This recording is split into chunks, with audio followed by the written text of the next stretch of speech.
নমস্কার বন্ধুরা, অর্ণব কিডস চ্যানেলে সবাইকে স্বাগত। চলে এসেছি জমজমাট একটি রেসিপি নিয়ে।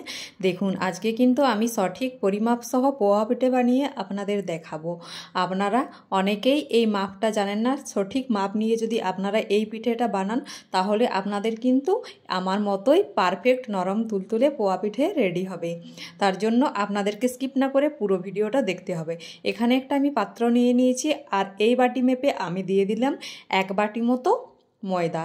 আপনারা ঠিক একই রকমভাবে নিয়ে নেবেন। আর দিয়ে দিচ্ছি ওই বাটির পরিমাপ করে হাফ বাটি মতো সুজি। আমি এখানে 1 বাটি ময়দা নিয়েছি, তাই হাফ বাটি সুজি দিলাম।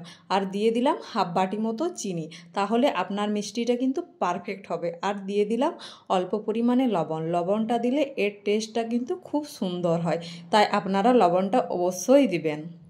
এরপর শুকনো উপকরণগুলো খুব ভালোভাবে আমি মিশিয়ে নিলাম। দেখুন, সুন্দরভাবে কিন্তু আমি শুকনো উপকরণগুলো মিশিয়ে নিচ্ছি। আর ওই বাটি মেপেই কিন্তু আমি জল এখানে দিয়ে দিচ্ছি।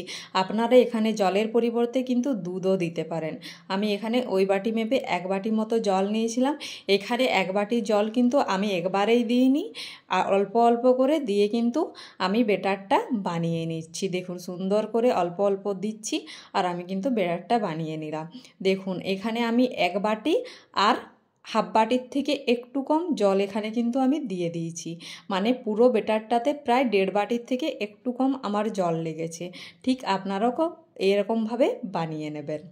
দেখুন, সুন্দরভাবে কিন্তু আমার ব্যাটারটা রেডি হয়ে গেছে। এরপর এটাকে আমি রেস্টে রেখে দেবো প্রায় 15 থেকে 20 মিনিট পর্যন্ত। 15 থেকে 20 মিনিট পর কিন্তু দেখুন আমি ফিরে এলাম।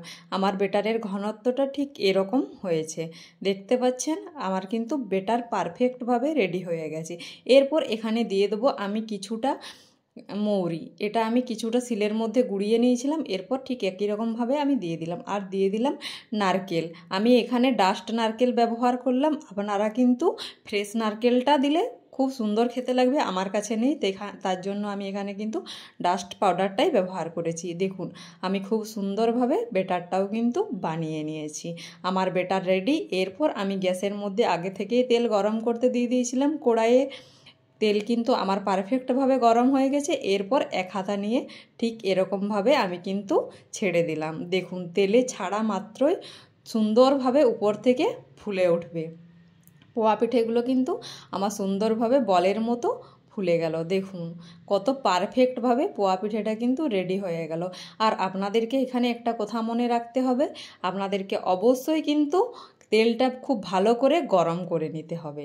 দেখুন, আমি দুটো পিঠ একটু লাল লাল করে ভেজে নেব, তাহলেই কিন্তু আমার পারফেক্ট পোয়া পিঠে রেডি। দেখুন, আমি ঠিক এরকমভাবে লাল লাল করে ভেজে নিয়েছি। আমি এটা গ্যাসের থেকে নামিয়ে নিচ্ছি সুন্দরভাবে। আমি একই রকমভাবে সব পিঠেগুলো বানিয়ে নিয়েছি। দেখতে পাচ্ছেন, দেখতে কত সুন্দর লাগছে, খেতেও কিন্তু এটা অসাধারণ লাগবে। আমার পারফেক্ট পোয়া পিঠে কিন্তু রেডি। দেখুন, আমি ভেঙেও আপনাদের দেখিয়ে দিচ্ছি কতটা পারফেক্ট নরম তুলতুলে হয়েছে। দেখুন, যদি আমার রেসিপিটি আপনাদের ভালো লেগে থাকে অবশ্যই আমার চ্যানেলটিকে সাবস্ক্রাইব করে দেবেন, এবং লাইক, ফলো, শেয়ার, কমেন্ট করতে একদমই ভুলবেন না। ফিরে আসছি নিত্য নতুন রেসিপি নিয়ে। ততক্ষণ ভালো থাকুন, সুস্থ থাকুন, সাবধানে থাকুন। দেখা হচ্ছে নেক্সট একটা ভিডিওতে।